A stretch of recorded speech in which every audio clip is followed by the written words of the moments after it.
There we go. So, we're holding in Shovavim, but I want to discuss what we can do something else we could do in Shovavim, besides the fasting and besides many of the things that we discussed. Tzedakah tatzu mimavis. There's a big inyan to give tzedakah. And recently someone asked me, what's the source of lighting a candle, le'ilu nishmas? We find that candles, someone just told me, it's a very big industry, especially the tea light candles, that people light either by a yortzeit, or they light by a kever of a tzaddik, or they have an el neshama during the 7 days of Shivas, of the Shiva, 7 days of Avelus. So is there a source to this? So there are poskim that say that there is no real early source to the candle that's being lit for Leilu Nishmas, and actually the real minhag was that the ikar hana that a soul has is not the candle, it's the fact that there was learning being done because of the candle.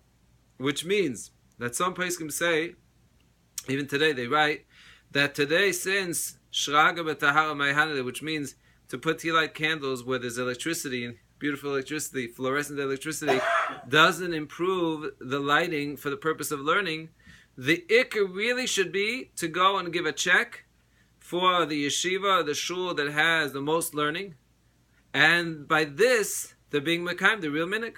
However, I would just put out the entire industry of lighting candles by tzaddikim, etc., and chas v'shalom to do such a thing, especially that when you see that there's a minhag by Klal Yisrael, you know there's something special behind it. So therefore, Baruch Hashem, I saw the Ben Ish Chai, my chavus Rabbi Yehuda. He showed me a Ben Ish Chai. There's two Ben Ish Chais. The Ben Ish Chai was an expert in Kabbalah. And he tells us the following, based on the Arizal. First of all, we have to know that because the light is something, a flame of a light of a candle, is something that's closest to the neshama, since the pasuk in Mishlei says, Ner Hashem nishmas Adam, that the soul of a person is like a candle, and the flame, we call it, when we describe even the Rabbi Daniel, we describe it as Or and Soif, light. So a flame in this world is the closest we have to something that we could describe as a neshama. And therefore, when you light a candle for a neshama and you say, I'm doing so for this neshama, it actually has pleasure. It has anah. So there's something very special about it. And therefore, of course, this is a very strong minhag.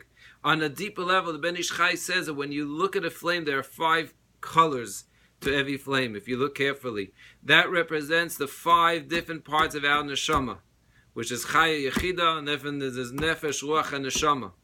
These are the 5 different parts of the soul. There's so many deep things in just a little flame that we look at.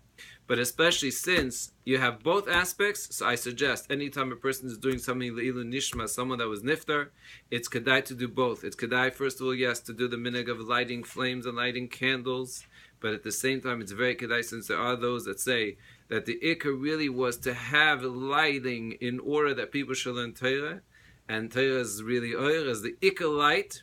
Therefore, you should give a check to whatever it is, the mostas of the shal and the shul, and this way you have Yotza Yedei Shneim, and the neshama should have an aliyah.